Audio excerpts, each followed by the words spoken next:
इस वीडियो में हम क्लास 9 का पाठ कविताओं में एक फूल की चाह उसको पढ़ेंगे। उससे पहले उनके जो कवि हैं सियाराम शरण गुप्त, उनकी जीवनी पढ़ लेते हैं। सियाराम शरण गुप्त कवियों के परिवार से आए थे। इनके बड़े भाई मैथिली शरण गुप्त भी कवि थे और इनके पिता भी कवियों के समाज से थे। तो घर में कविताओं का और साहित्य का वातावरण इन्हें स्वाभाविक रूप से मिला था। सियाराम शरण गुप्त का जन्म झांसी के निकट चिरगांव में सन 1895 में हुआ। राष्ट्रकवि मैथिली शरण गुप्त इनके बड़े भाई थे। मैथिली शरण गुप्त जी का नाम आपने अवश्य ही सुना होगा। ये इनके बड़े भाई थे। गुप्त जी के पिता भी कविताएं लिखते थे। इस कारण परिवार में ही इन्हें कविता के संस्कार स्वतः प्राप्त हुए। स्वतः माने अपने आप। कविताओं के संस्कार तो इन्हें अपने आप ही प्राप्त हुए। गुप्त जी महात्मा गांधी और विनोबा भावे के विचारों के अनुयायी थे। अनुयायी कहते हैं फॉलो करने वाला, पीछे चलने वाला। तो जो सियाराम शरण गुप्त थे उस समय में थे जब आजादी का संघर्ष चल रहा था, तो महात्मा गांधी और विनोबा भावे के विचारों से प्रभावित होकर ये भी उनके साथ काम करने लगे। इसका संकेत इनकी रचनाओं में भी मिलता है। गुप्त जी की रचनाओं का प्रमुख गुण है कथात्मकता। गुप्त जी की रचनाओं का एक प्रमुख गुण है कथात्मकता। कथात्मकता का मतलब होता है कहानी की तरह कहना। जब किसी बात को कहानी की तरह पेश किया जाए तो वह कथात्मकता होती है। इन्होंने सामाजिक कुरीतियों पर करारी चोट की है। कुरीति माने बुरी रीतियां, समाज में जो बुरी बातें हैं उन पर ये सख्त चोट किया करते थे, उन पर ये प्रत्यक्ष प्रहार किया करते थे। देश की ज्वलंत घटनाओं, ज्वलंत माने जो दुख देने वाली है, जो इस समय में बहुत समाज को परेशान कर रही हैं, ऐसी घटनाओं और समस्याओं का इन्होंने जीवित चित्र अपनी रचनाओं में प्रस्तुत किया है। इनके काव्य की पृष्ठभूमि, पृष्ठभूमि का मतलब है बैकग्राउंड, अतीत, अतीत माने पास्ट, चाहे पिछले समय का हो या इस समय का, वर्तमान समय का, उनमें आधुनिक मानवता की करुणा, यातना और द्वंद्व समन्वित रूप से उभरा है।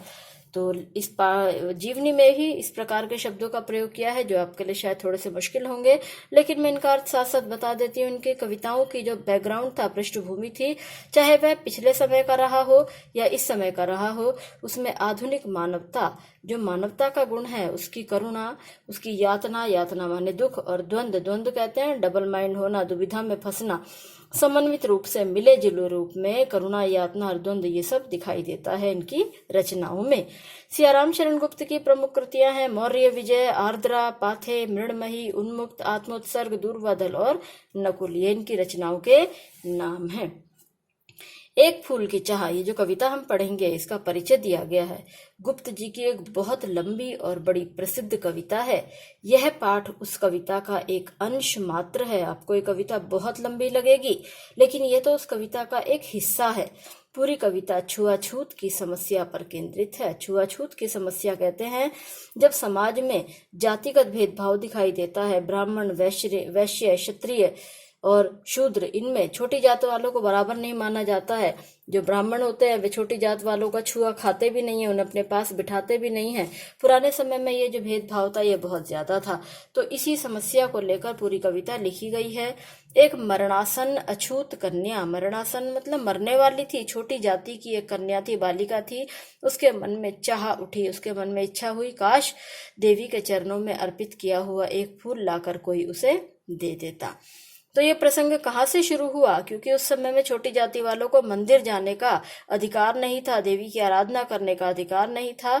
तो उस लड़की के मन में इच्छा हुई कि काश उसे कोई एक देवी का फूल लाकर दे दे।